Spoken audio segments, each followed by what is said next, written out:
प्रिय छात्रों, आज मैं आपसे भुगतान संतुलन पर कुछ विचार साझा करूंगा। भुगतान संतुलन अर्थात बैलेंस ऑफ पेमेंट्स किसी भी आर्थिक नीति के लिए बहुत महत्वपूर्ण हिस्सा होता है। किसी भी देश में जो व्यापार नीति बनाई जाती है अथवा जो अंतर्राष्ट्रीय लेन देन ट्रांजैक्शंस के लिए बनाए गए नीति होते हैं, उनमें भुगतान संतुलन का बहुत बड़ा हाथ होता है। भुगतान संतुलन का तात्पर्य यह कतई नहीं है कि यह केवल भुगतान को ही रिकॉर्ड करता है, यानी पेमेंट्स को ही रिकॉर्ड करता है। यह किसी देश के द्वारा रिसीट्स यानी प्राप्तियों की भी रिकॉर्ड रखता है। आगे बढ़ने के पहले हमको भुगतान संतुलन की अवधारणा को परिभाषित कर लेना चाहिए। ये परिभाषा होती है कि किसी भी देश के एक सिस्टमेटिक रिकॉर्ड जिसमें पेमेंट्स और रिसीट्स दोनों किसी देश के नागरिकों के द्वारा विदेश के नागरिकों के साथ किए जाने वाले लेन देन को रिकॉर्ड करता है। बैलेंस ऑफ पेमेंट्स में दो शब्द महत्वपूर्ण हैं। जैसा कि ईगर ने पॉइंट आउट किया कि बैलेंस ऑफ पेमेंट्स में पेमेंट शब्द ऐसा इंप्रेशन देता है कि लगे कि बैलेंस केवल पेमेंट्स का है, लेकिन ऐसा नहीं है। बैलेंस ऑफ पेमेंट्स में रिसीट्स और पेमेंट्स दोनों को इंक्लूड किया जाता है।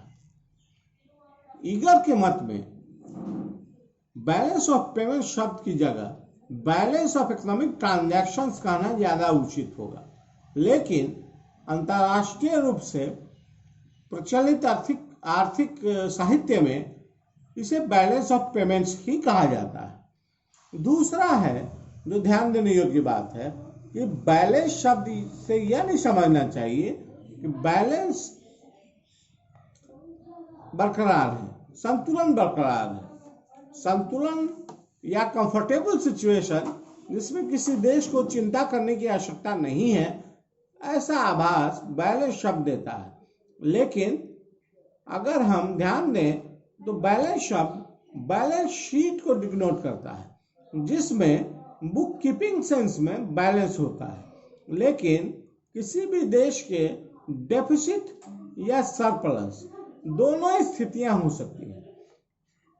इस तरह से यदि बैलेंस ऑफ पेमेंट्स में रिसीट्स ज्यादा है और पेमेंट्स कम है तो यह एक पॉजिटिव साइन होगा और इसका तात्पर्य यह होगा कि बैलेंस ऑफ पेमेंट्स का फेवरेबल है, यानी बैलेंस ऑफ पेमेंट्स अनुकूल है। और यदि रिसीट्स कम है, पेमेंट्स ज्यादा है, तो यह निगेटिव देता है, यानी बैलेंस ऑफ पेमेंट्स प्रतिकूल है।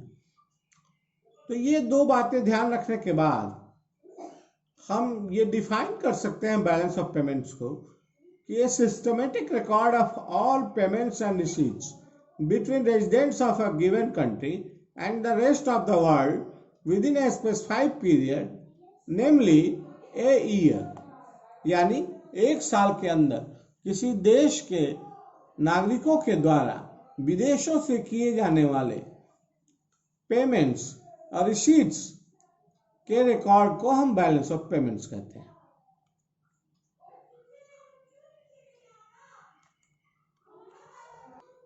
बैलेंस ऑफ पेमेंट्स में दो पक्ष होते हैं। एक पक्ष होता है क्रेडिट का और एक पक्ष होता है डेबिट का।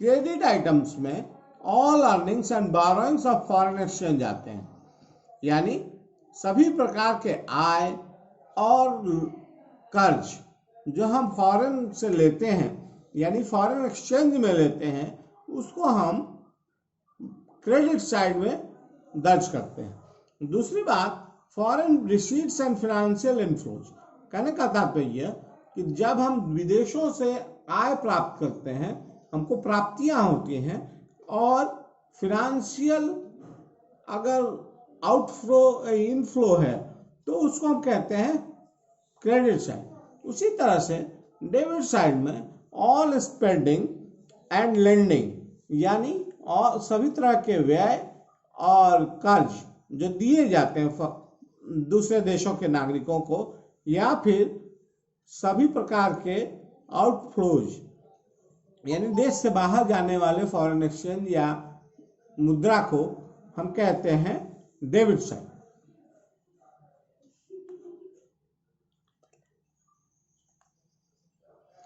बैलेंस ऑफ पेमेंट्स में 6 मेजर अकाउंट्स होते हैं, 6 तरह के रिकॉर्ड रखे जाते हैं। पहला है गुड्स अकाउंट, जिसे हम ट्रेड अकाउंट भी कहते हैं। दूसरा है सर्विस अकाउंट, जिसे हम सर्विस अकाउंट भी कहते हैं। तीसरा है यूनिलैटरल ट्रांसफर अकाउंट, यानी एक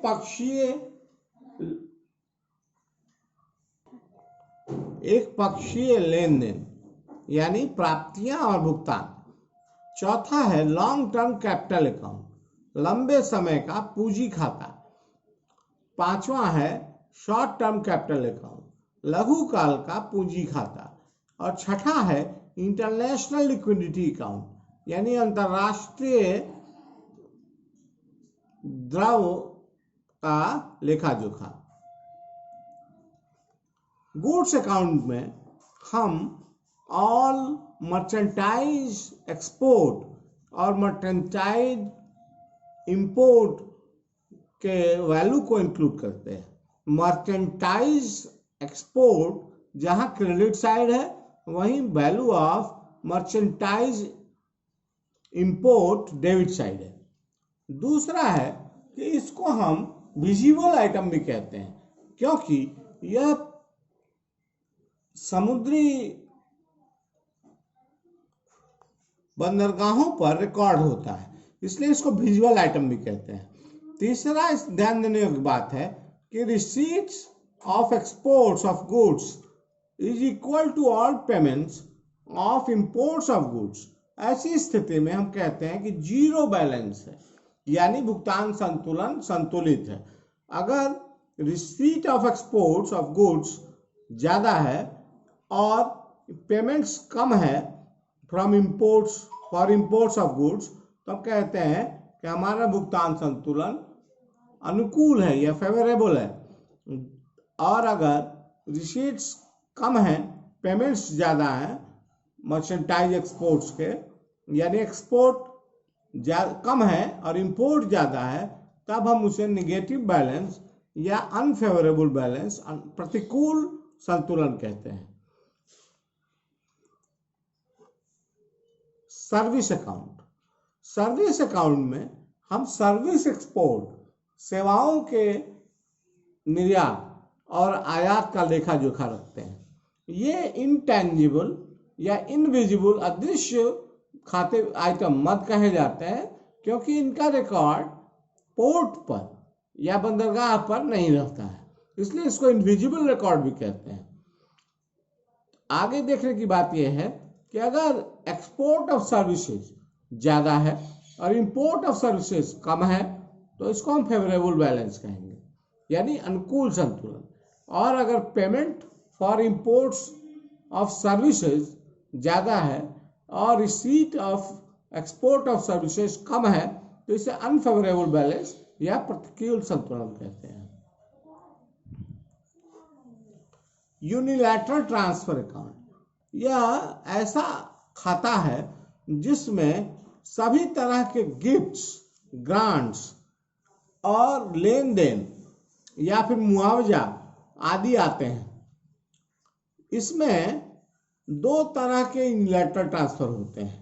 एक होता है गवर्नमेंट ट्रांसफर, यानी government to government aid, assistance और गिफ्ट्स, लोन्स आदि आते हैं। दूसरा है प्राइवेट ट्रांसफर, इसमें पर्सन टू पर्सन ट्रांसफर आता है, जिसमें गिफ्ट्स, एड्स आदि आते हैं। अगर कोई लेन देन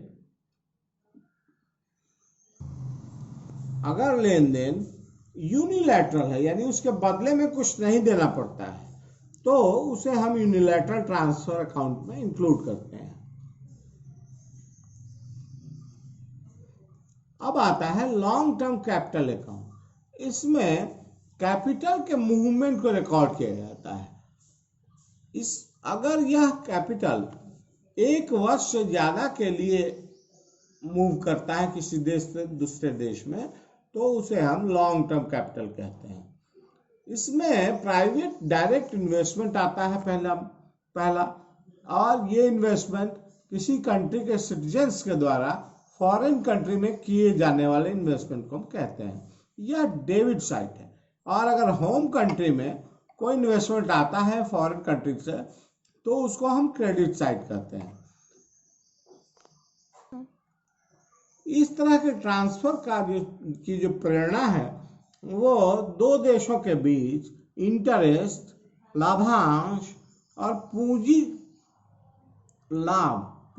लाभ कैपिटल गेन्स पर निर्भर करता है।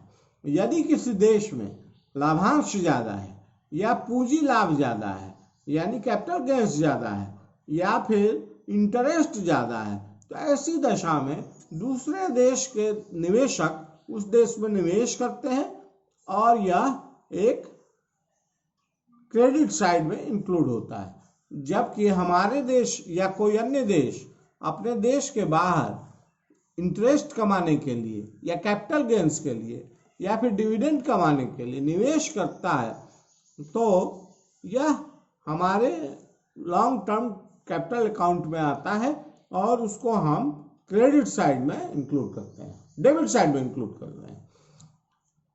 गवर्नमेंट लोन्स और न्यू ट्रांसफर ही इसमें इंक्लूड किए जाते हैं।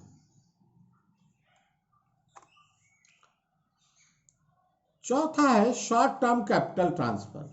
शॉर्ट टर्म कैपिटल ट्रांसफर से तात्पर्य यह है कि ऐसा कैपिटल ट्रांसफर जो एक साल या उससे कम अवधि के लिए किसी देश के नागरिकों के द्वारा विदेशों में किया जाता है।